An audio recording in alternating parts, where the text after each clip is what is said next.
আজ বাংলাদেশ আবার হায়নাদের দখলে, আজ বাংলাদেশ আবার সাম্প্রদায়িকতার কবলে, আজ বাংলাদেশ স্বার্থান্বেষী মহলের কবলে। সভায় গভীর শ্রদ্ধা ভরে স্মরণ করছি আমাদের প্রিয় নেতাকে, 69-এর ছাত্রগণ অভ্যুত্থানের সফল নায়ককে। স্মরণ করছি ডাকসুর সাবেক ভিপিকে, স্মরণ করছি 9 বারের নির্বাচিত সাংসদকে, স্মরণ করছি বাংলাদেশ আওয়ামী লীগের সাবেক প্রেসিডিয়াম সদস্যকে, উপদেষ্টা মণ্ডলীর সদস্যকে, সর্বোপরি আমাদের সর্বকালের সর্বশ্রেষ্ঠ বাঙালি জাতির পিতা বঙ্গবন্ধু শেখ মুজিবুর রহমানের অত্যন্ত স্নেহভাজন তোফায়েল ভাইকে।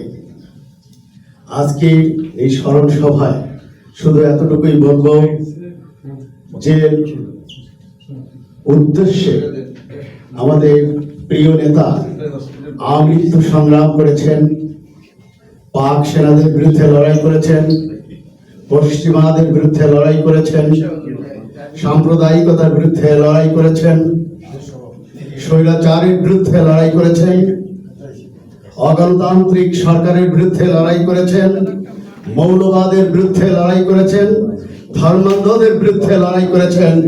আজ সেই লক্ষ্য বাস্তবায়ন হয়নি। আজ বাংলাদেশ আবার হায়নাদের দখলে, আজ বাংলাদেশ আবার সাম্প্রদায়িকতার কবলে, আজ বাংলাদেশ স্বার্থান্বেষী মহলের কবলে।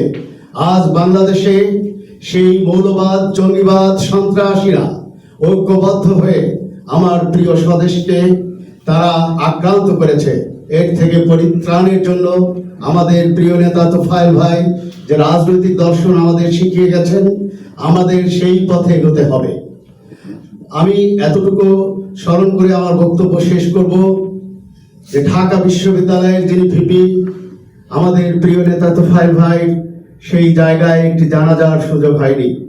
কেন্দ্রীয় শহীদ মিনার যারা তৈরি করেছিল সেই জায়গায় আমাদের প্রিয় নেতার দাফন হয়নি, জানাজা হয়নি।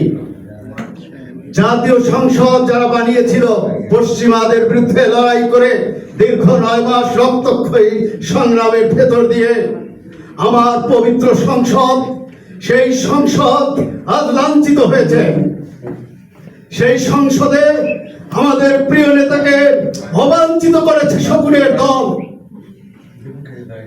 আমাদের প্রিয় নেতা এক সময় ছিলেন ভোলার তোফায়েল, পরবর্তীতে তিনি হয়েছেন বঙ্গবন্ধুর তোফায়েল, তারপর তিনি হয়েছেন বাংলার তোফায়েল।